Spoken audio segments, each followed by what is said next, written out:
ବିଧବା ମାଙ୍କୁ ନେଇ ପୁଅ ବୃଦ୍ଧାଶ୍ରମରେ ଛାଡ଼ିଦେଇ ଆସିଲା।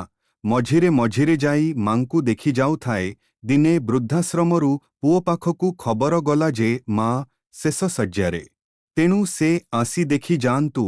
ନିଜ ବ୍ୟବସାୟରୁ ପୁଅର ଫୁରସ୍ତ ନ ଥିଲା, ତଥାପି ମାଙ୍କ ଶେଷ ସମୟ ଜାଣି ଦେଖିବାକୁ ଗଲା।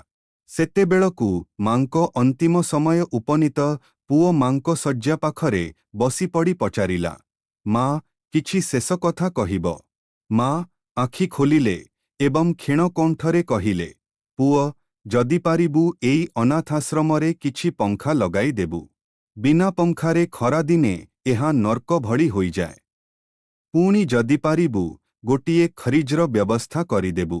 କାରଣ ଖରିଜଟିଏ ନଥିବା ହେତୁ ଖାଦ୍ୟ ଖରାପ ହୋଇଯାଏ। ତେଣୁ ଅନେକ ଦିନ ଭୋକରେ ରହୁ ବା ବେମାର ପଡ଼ୁ। ପୁଅ ମାଙ୍କ ହାତ ଧରି ପକାଇ କହିଲା, ମା ଏତେ ଅସୁବିଧାରେ ରହୁଥିଲ, ଆଗରୁ କହିଥିଲେ ଏ ବ୍ୟବସ୍ଥା କେବେଠୁ କରି ସାରନ୍ତିନି। ମା ଏହା ଶୁଣି କହିଲେ, ପୁଅ ଏସବୁ ମୁଁ ଆଦ କହି ନ ଥାନ୍ତି, କିନ୍ତୁ ଏବେ ମନରେ ଆସିଲା। ଆଉ କିଛି ବର୍ଷ ପରେ ତୋ ପିଲାମାନେ ତୋତେ ଏଠାକୁ ପଠାଇ ଦେଇପାରନ୍ତି।